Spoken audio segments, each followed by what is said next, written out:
Hola compañeros, el día de hoy hablaremos sobre la pérdida en transmisión de los materiales, definida entonces como la diferencia existente entre los niveles de intensidad de ondas incidentes y transmitidas. Esta pérdida de transmisión es llamada R. En la imagen podemos observar dos medios separados por una pared, en la cual representa el material en cuestión. Otras denominaciones para esta característica son el índice de reducción acústica, simbolizado por las letras IR, y la pérdida de transmisión, TL. Para estudiar esta característica usaremos el tubo de Kuhn, el cual es de origen alemán, creado por August Kuhn.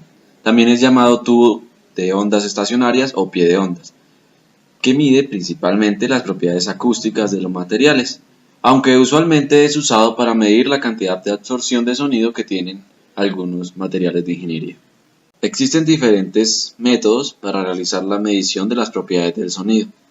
Para la absorción del sonido es posible usar el método descrito en la ISO 354, que es llamado de habitación, y permite probar las propiedades de absorción de un elemento de construcción completo.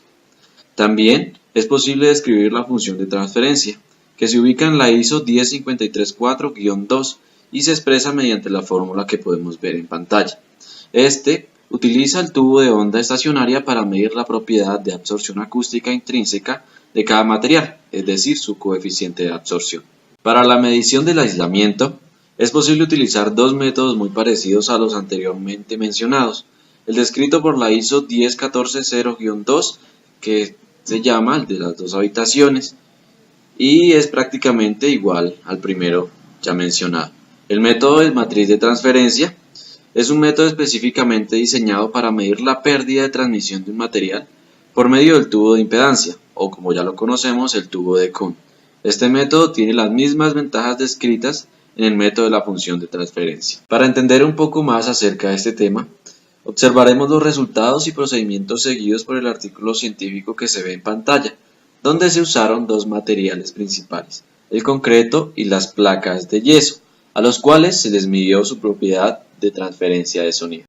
El procedimiento seguido por este artículo se describe en la norma ASTM 2611-09, en donde se utiliza el tubo de Kuhn y 4 micrófonos en dos ubicaciones a cada lado de la muestra. Las ondas planas se generan en el tubo utilizando una señal de banda ancha de una fuente de ruido aleatorio.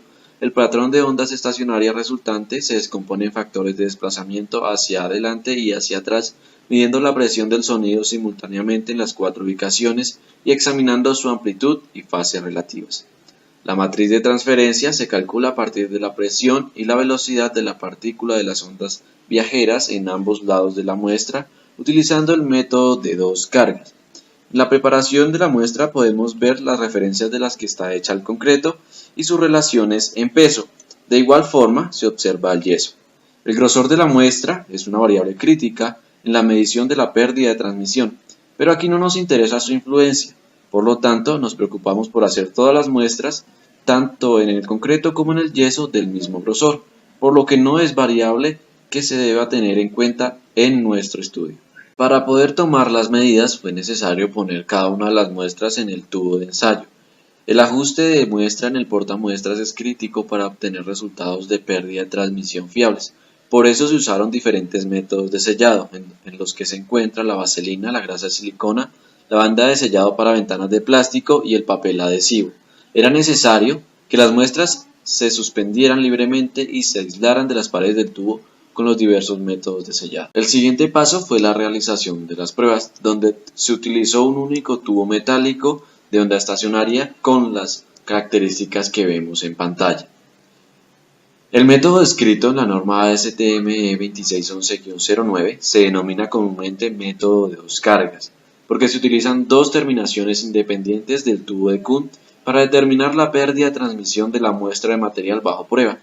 Las terminaciones independientes que se usaron eran un extremo abierto y un extremo cerrado. También se tuvo en cuenta otras características como la distancia entre los micrófonos.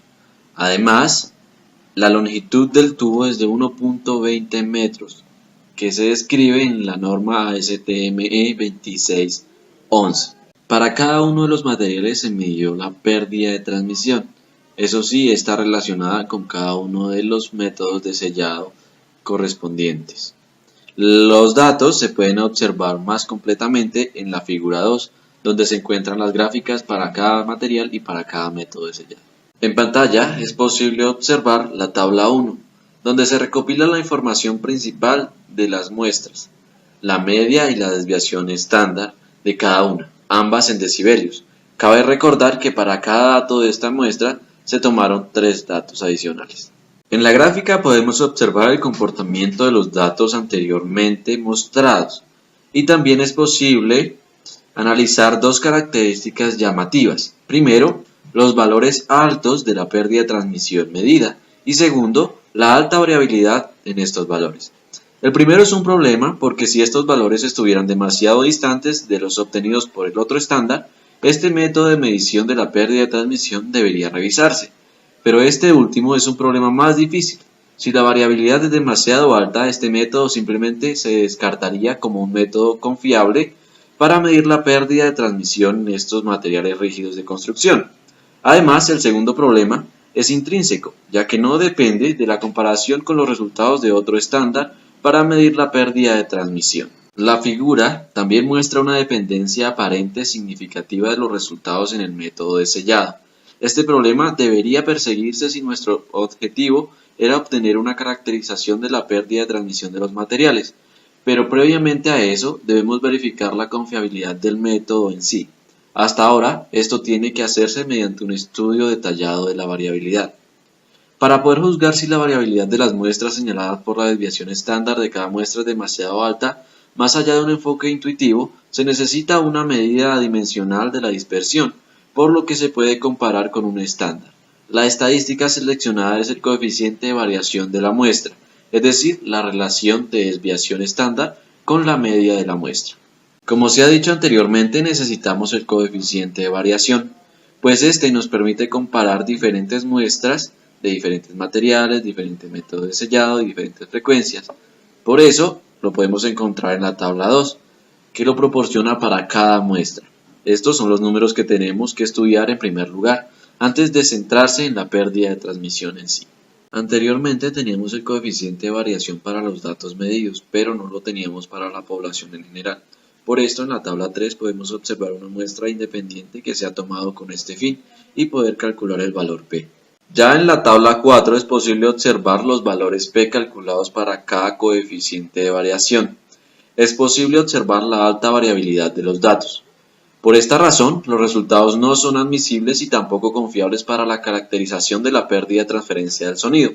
Estos resultados nos llevan a rechazar el dispositivo experimental en estas muestras, independientemente del valor real de la pérdida de transmisión dada por los datos, porque la variabilidad muestra que el método no es adecuado para ellos, tanto como para los materiales como en todos los métodos de sellado de nuestro experimento.